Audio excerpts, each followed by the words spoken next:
Hello and welcome to Edinboro Essentials, where we bring you the biggest headlines from around campus. I'm Jay Zemanek. And I'm Sabrina Bootz. Welcome back, and let's get on with this semester's first episode. Out with the old and in with the new, as several buildings on the Edinboro campus have been marked for demolition due to the presence of asbestos, or black mold. As of last week, Earp Hall was completely torn down, leaving behind a pile of steel beams and a large hole in the ground. Next in line is its next-door neighbor, Dearborn Hall, which is currently being prepared for demolition. With the recent reopening of the Baron Fornes Library, students can now return to read, study, and work within the more open space. The building has been under renovation since August of 2022 and offers returning amenities such as study areas to work and writing and information resources to help your next steps. I think a lot of people were unsure of how to operate with the library at the old, temporary one. And it was also a lot harder to print, but this place has an easily accessible printer for students. And there's also opportunities for you to ask any experienced librarians up on the 7th floor if you ever need help with something that they would specialize in. You can have more private space, or you can just sit out here if you don't mind. I think that's a really nice feature for me. Despite previous years having stricter rules, the reopening has shifted the focus of the library to be more accommodating to students' needs.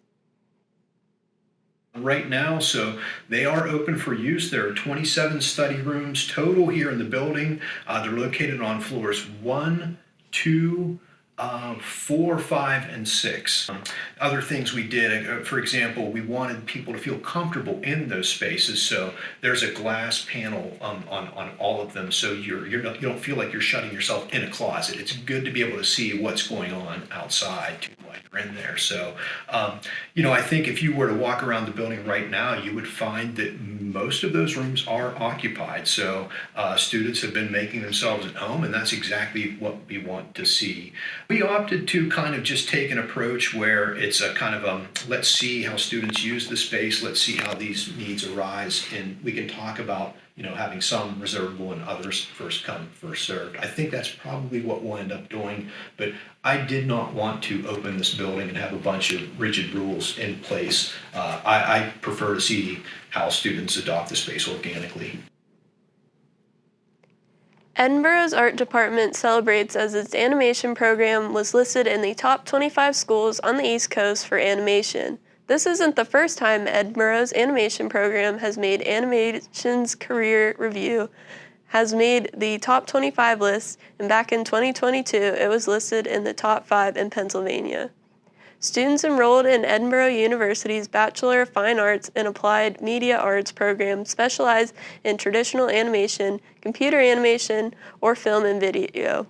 Upon completion of the program, graduates have successfully pursued careers with renowned entities such as Disney Animation, Pixar, and Discovery Channel, assuming roles as animators, filmmakers, directors, and producers. Notably, alumni from the program have contributed to the production of well-known films like Zootopia, Frozen, and Star Wars: The Clone Wars. Last Friday, the University Programming Board hosted a mass DIY event where students could come and make all sorts of crafts and decorations. By attending the event, students were then able to receive an extra raffle ticket for a huge prize that was announced at Grocery Bingo. Do you consider yourself a creative person? Well, put those artistic skills to use in the t-shirt design contest.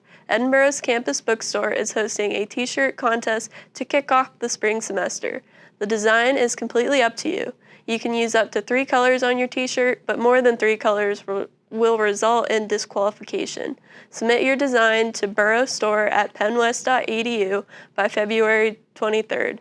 We're excited to see which design will become the next fashion statement on campus. The Club Organization Award Recognition Program acknowledges outstanding individuals in clubs and organizations that demonstrate dedication and achievements in the Penn West Edinboro community.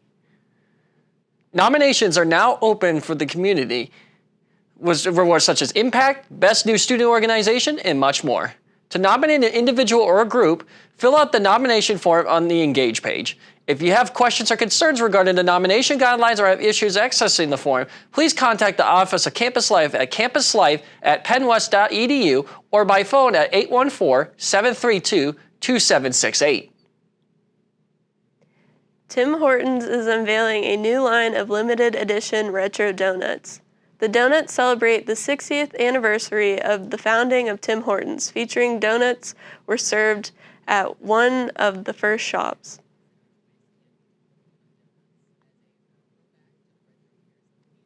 Were some of the first ones that came around with Tim Hortons, one of the first shops were founded. These were some of the donuts that they had launched. So we wanted to celebrate that by bringing them back, giving sort of our new customers a taste of the old. The retro donuts are available until February 27th, so make sure to stop in before then. Up next, we will be looking at the weather forecast for this upcoming week.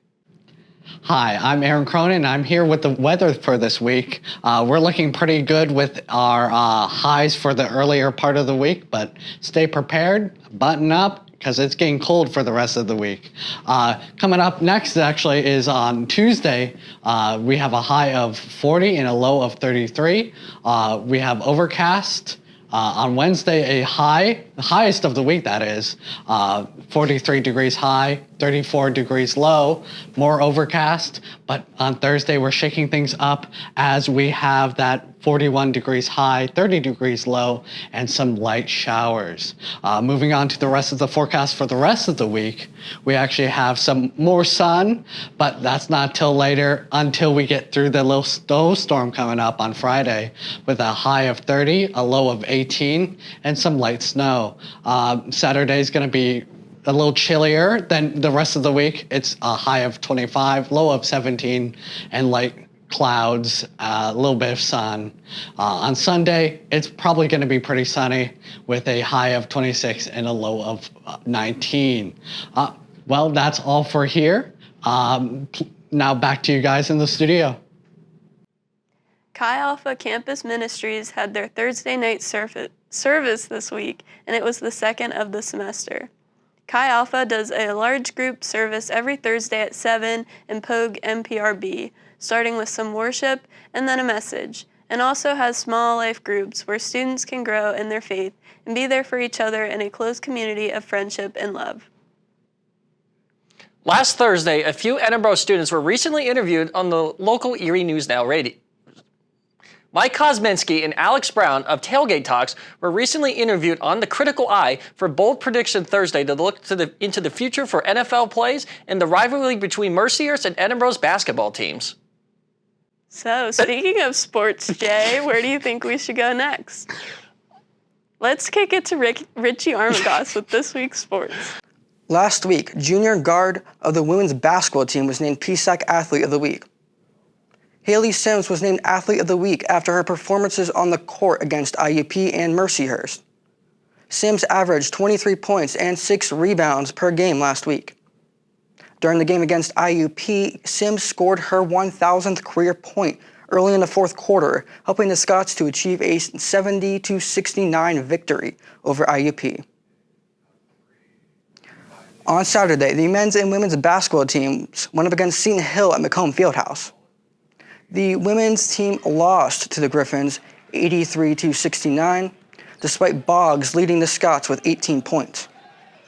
The men's team lost 74-63.